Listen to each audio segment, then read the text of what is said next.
Hi friends, இன்றைக்கி நம்ம சேனலில் இரும்பு சத்து அதிகம் நிறைஞ்ச முருங்கைக்காவை வச்சு நம்ம சூப் எப்படி பண்ணுறதுன்னு பார்க்கலாம். பொதுவாக நம்ம முருங்கை இலையில் சூப்பு செஞ்சு பார்த்துருப்போம். இப்போ நம்ம முருங்கைக்காவை வச்சு இந்த வீடியோவில் நம்ம எப்படி செய்கிறதுன்னு பார்க்கலாம். இப்போ முருங்கைக்காய் சூப் செய்கிறதுக்காக நான் முதல்ல குக்கரில் ஒரு 3 முருங்கைக்காவை அந்த மாதிரி கட் பண்ணி வச்சுருக்கேன். அதை சேர்த்துக்கிறேன். அதோட 10 சின்ன வெங்காயம் சேர்த்துக்கிறேன்.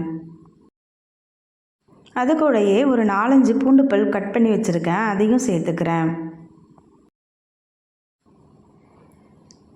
இப்போ இதோட நான் ஒரு துண்டு இஞ்சியை இந்த மாதிரி பொடுசாக கட் பண்ணி வச்சுருக்கேன், அதையும் சேர்த்துக்கிறேன். அதோட ஒரு தக்காளி கட் பண்ணி வச்சுருக்கேன், அதை சேர்த்துக்கிறேன். இது எல்லாத்தையும் சேர்த்துட்டு இது கூட நம்ம தண்ணி சேர்த்துக்கலாம்.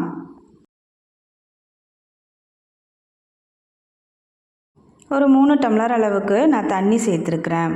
அதோட தேவையான அளவு உப்பு சேர்த்துட்டு கடைசியாக கொத்தமல்லி இலை சேர்த்துட்டு நம்ம குக்கரை மூடி வச்சிடலாம். குக்கர் ஒரு 3 4 விசில் வந்தால் போதும்.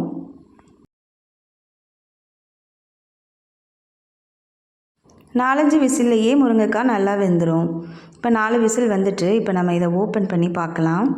இப்போ பார்த்திங்கன்னா முருங்கைக்காய் நல்லாவே வெந்துட்டு. இப்போ வேக வச்ச முருங்கைக்காய், தக்காளி, வெங்காயம் எல்லாத்தையும் நம்ம பிளெண்டரில் போட்டு நல்லா மசிச்சு விட போகிறோம். இந்த மாதிரி பிளெண்டரில் போட்டு எடுத்துக்கோங்க.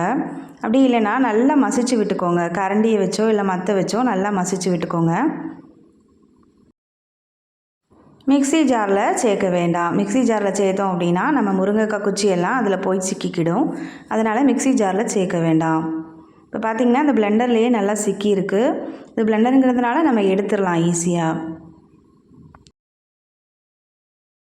இப்போ இதை எல்லாத்தையும் நான் ஒரு வடிகட்டி வச்சு நல்லா வடிகட்டி எடுத்துக்கிறேன். இந்த சக்கையெல்லாம் எதுவும் இல்லாதவாறு நல்லா வடிகட்டி எடுத்துக்கோங்க. இப்போ இந்த சீசனில் முருங்கைக்காய் நிறைய கிடைக்கிறதுனால இந்த மாதிரி நம்ம சூப் செஞ்சு குடிக்கலாம். இப்போ கார்ன்ஃப்ளவரோ எதுவுமே நம்ம சேர்க்க தேவையில்லை. அதுவே ஓரளவுக்கு கெட்டியாக தான் இருக்கும்.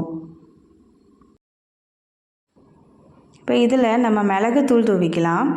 உங்களுக்கு தேவையான அளவு காரத்துக்கு தகுந்தவாறு மிளகுத்தூள் சேர்த்துக்கோங்க.